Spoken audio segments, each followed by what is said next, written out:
Shalom. Selamat pagi jemaat Tuhan. Berjumpa kembali dalam Doa Pagi Online. Mari puji sembah Tuhan. Dia yang layak terima segala puji, sembah, hormat, dan kemuliaan kita.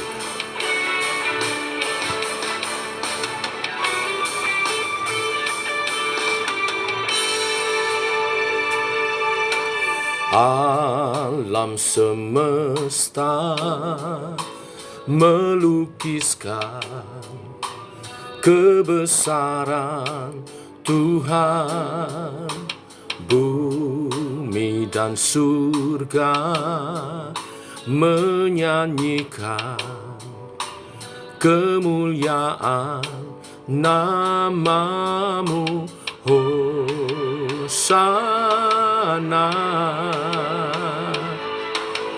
Hosana. Layak dipuji, disembah, Kaulah yang bertata dulu, sekarang, dan selamanya. Raja atas segala raja, nama-Mu besar termulia.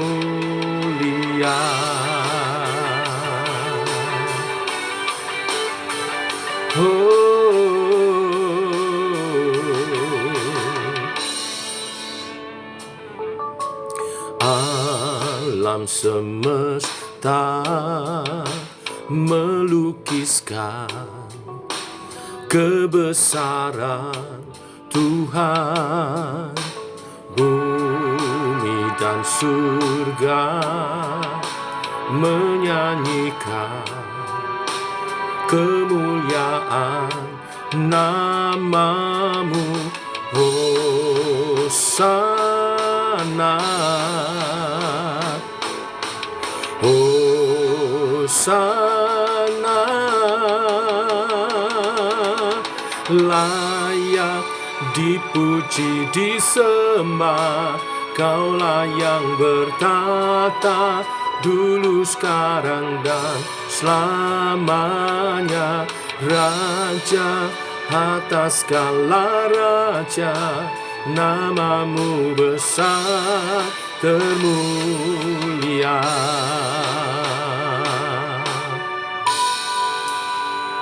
Engkau layak dimuliakan Tuhan. Ya, Engkau layak terima puji dan sembah dari umat-Mu. Sebab karya keselamatan-Mu, penebusan-Mu atas seluruh dosa kami sempurna. Layaklah Engkau dipuji, disembah, dimuliakan. Agung nama-Mu Tuhan, mulia nama-Mu Tuhan.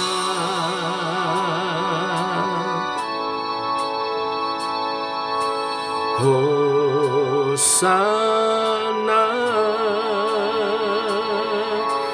Hosana, Hosana. Layak dipuji, disembah, Kaulah yang bertata dulu, sekarang, dan selamanya. Raja atas segala raja, nama-Mu besar termulia. Layak dipuji, disembah, Kaulah yang bertata dulu, sekarang, dan selamanya. Raja atas segala raja, nama-Mu besar termulia. Nama-Mu besar termulia. Nama-Mu besar termulia.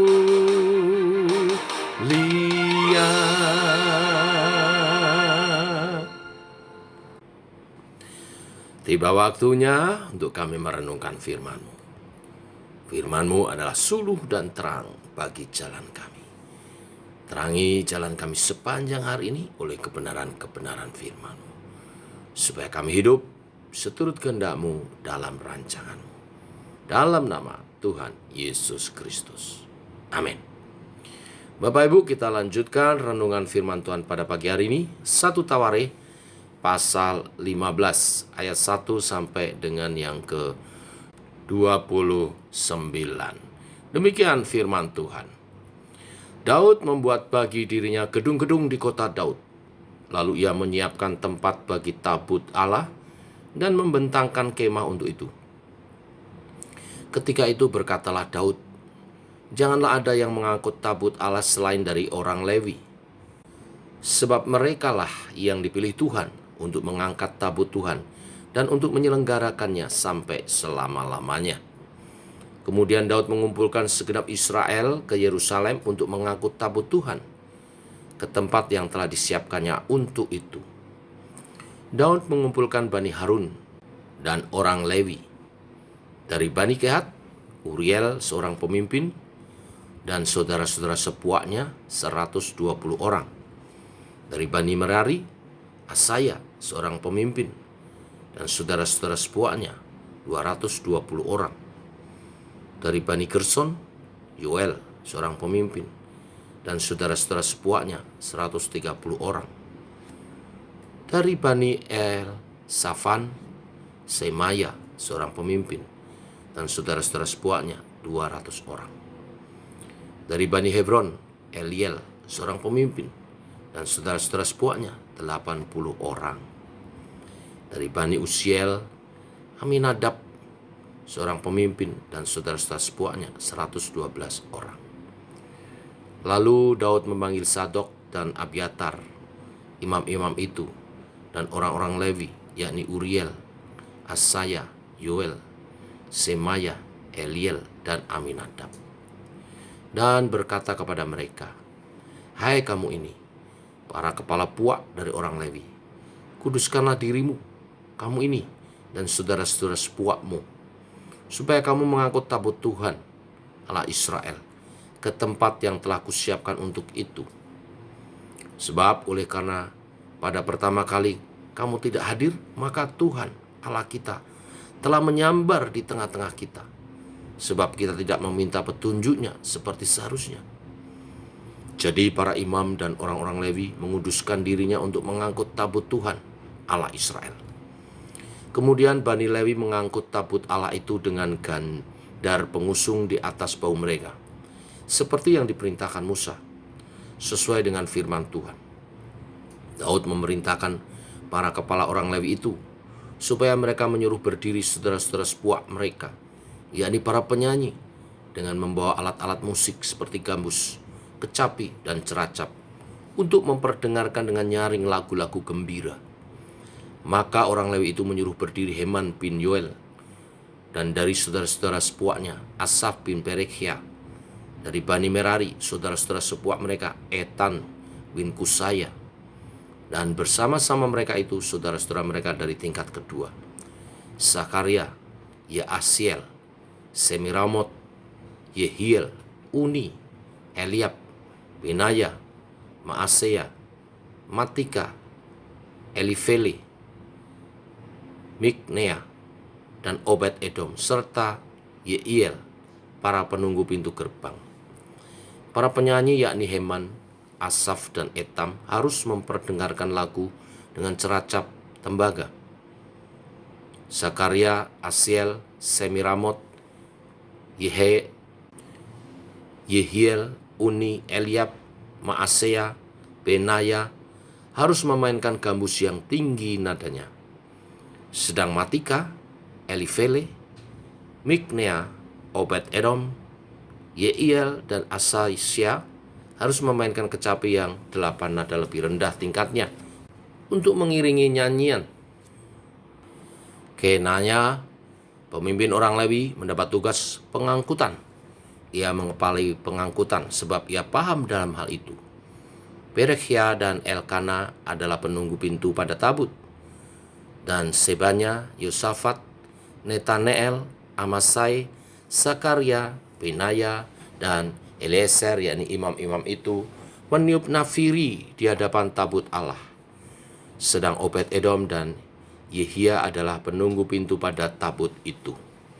Maka Daud dan para tua-tua Israel dan para pemimpin pasukan 1.000 pergi untuk mengangkut tabut perjanjian Tuhan itu dari rumah Obed-Edom dengan sukacita. Dan oleh karena Allah menolong orang Lewi yang mengangkat tabut perjanjian Tuhan itu, maka dipersembahkanlah 7 ekor lembu jantan dan 7 ekor domba jantan. Daud memakai jubah dari kain lenan halus, juga segala orang Lewi yang mengangkat tabut itu, dan para penyanyi, dan Kenanya yang mengepalai pengangkutan dari para penyanyi. Daud juga memakai baju efod dari kain lenan. Seluruh orang Israel mengangkut tabut perjanjian Tuhan itu dengan diiringi sorak dan bunyi sangkakala, nafiri dan ceracap, sambil memperdengarkan permainan gambus dan kecapi. Ketika tabut perjanjian Tuhan itu sampai ke kota Daud, maka Mikal, anak perempuan Saul, menyenguk ke jendela, lalu melihat Raja Daud melompat-lompat dan menari-nari.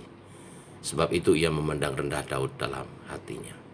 Dan pasal 16 ayat 1, tabut Allah itu dibawa masuk, lalu diletakkan di tengah-tengah kemah yang dipasang Daud untuk itu. Kemudian mereka mempersembahkan korban bakaran dan korban keselamatan di hadapan Allah. Bapak Ibu jemaat Tuhan, hari ini kita belajar dari usaha Daud kembali membawa tabut Allah ke Yerusalem yang sebelumnya sempat gagal atau berhenti di tengah jalan. Bapak Ibu, niat baik yang disertai dengan cara yang tidak benar dan tidak diperkenan Tuhan adalah percuma. Tanpa penyertaan Tuhan, kegagalan menjadi hasil yang lumrah. Kita tahu di perikop sebelumnya upaya pertama Daud dan bangsa Israel untuk memindahkan tabut Allah dari Kiryat Yearim gagal karena mereka melakukannya dengan cara yang salah. Kali ini Daud belajar dari kesalahan itu dan berusaha memperbaikinya. Dalam upaya yang kedua, Daud memastikan bahwa pemindahan tabut Allah dari rumah Obed-Edom ke Yerusalem harus sesuai dengan ketetapan Tuhan. Ia mengumpulkan orang Lewi dengan para pemimpinnya beserta para imam. Ia meminta mereka untuk menguduskan diri sesuai perintah Tuhan. Karena dalam Ulangan dijelaskan, Ulangan pasal 10 ya, hanya orang Lewi lah yang boleh membawa tabut itu. Dan mereka juga harus menguduskan diri sebelumnya. Bapak Ibu, suku Lewi adalah salah satu dari ke-12 suku Israel yang Tuhan pilih sebagai ganti anak sulung orang Israel untuk melayani Tuhan. Anak-anak sulung Israel harus dikhususkan menjadi kepunyaan Tuhan. Dan sebagai gantinya, orang Lewi diberi tugas khusus untuk melayani di kemah suci dalam tugas-tugas peribadatan dan keimaman sampai selama-lamanya sebagai ganti anak sulung. Maka dari itu kita bisa mengerti bahwa berhasil atau tidaknya pemindahan tabut Allah ditentukan oleh kehadiran orang-orang Lewi ini. Mereka bukan sekedar mengangkat tabut tetapi juga mengiringi dengan nyanyi-nyanyian, lalu menyelenggarakan ibadah, menunggu pintu gerbang dan mempersembahkan kurban-kurban. Niat baik Daud untuk memindahkan tabut Allah yang disertai dengan cara yang benar inilah kemudian memperkenan hati Tuhan dan akhirnya berhasil. Apa yang kita bisa ambil dari kisah hari ini? Bapak Ibu, dalam hidup kita pasti pernah melakukan kesalahan. Walaupun apa yang kita lakukan juga dalam rangka pelayanan. Entah satu kali atau malah beberapa kali. Bisa jadi kesalahan kita itu membuat kita gagal dalam menyembah Tuhan dan melakukan kebaikan yang ingin kita persembahkan kepadanya. Bila situasi itu terjadi, janganlah kita putus asa. Seperti Daud, belajar dari kesalahannya. Dia berdiam diri, dia minta petunjuk Tuhan. Dan setelah mendapat petunjuk Tuhan, dia melangkah kembali, mengerjakan kembali tugas dan panggilannya. Jangan kita putus asa. Jadikan kesalahan dan kegagalan itu sebagai pembelajaran dan pengalaman iman untuk melangkah ke depan. Tentunya dengan terang firman Tuhan. Libatkan Tuhan dalam segala niat baik kita, agar kita dapat menikmati hadirat-Nya dengan penuh sukacita. Dan bila Tuhan hadir, berkat-berkat-Nya, kasih dan kuasa-Nya dinyatakan. Seperti Daud, sampai akhir hidupnya, Tuhan memberkati. Dan Israel pada masa kepemimpinan Daudlah mencapai kejayaannya. Biarlah hal ini memberkati kita semua. Tetap semangat di dalam Tuhan, jangan putus asa, belajar dari kesalahan, perbaiki diri, melangkah kembali seturut bimbingan daripada Tuhan. Allah Roh Kudus menyertai dan menolong kita. Amin. Mari kita berdoa. Bapa dalam surga, dalam nama Tuhan Yesus, kami bersyukur untuk kasih dan rahmat-Mu yang selalu baru. Dengan pagi hari ini Engkau menyapa dengan kasih sayang dan kesetiaan-Mu. Engkau tidak selalu marah saat umat-Mu berbuat salah. Tapi dengan kesabaran-Mu, Engkau menanti kami bertobat, belajar lebih bijak, dan mengandalkan Tuhan. Saat kami kembali mengarahkan hidup kepada Tuhan, dengar akan firman-Mu, mengerti kehendak-Mu, maka Engkau menyambut, Engkau memberkati kami, Engkau menyertai kami kembali, dan Engkau menyediakan kemuliaan hidup. Terima kasih Tuhan, berkati setiap umat-Mu yang pagi hari ini berdoa bersama. Berkati apa yang mereka kerjakan, usaha pekerjaan mereka, penghidupan mereka. Bukakan jalan, curahkan berkat-berkat Tuhan. Memasuki akhir tahun ini, Tuhan memberi evaluasi yang terbaik supaya di awal tahun kelak kami semua melangkah dalam hikmat Tuhan, memperbaiki kesalahan dan meraih kesuksesan bersama dengan Tuhan. Terima kasih Tuhan, berkati semuanya, kesehatan, kerukunan, sukacita dan kebahagiaan di dalam keluarga umat-Mu. Dalam nama Tuhan Yesus kami berdoa, kami mengucap syukur. Amin. Demikian Bapak Ibu, doa pagi kita. Semangat ya. Jangan lupa hari Minggu kita tidak ibadah pagi tapi ibadah Natal Raya. Jam 4:30 di Hotel Sun Lake. Kita bertemu merayakan Natal dalam kekeluargaan dan juga konser Sema Choir The Night of Miracle. Saya rindu keajaiban malam Natal terjadi dalam kehidupan setiap keluarga Bapak Ibu. Tuhan memberkati. Shalom.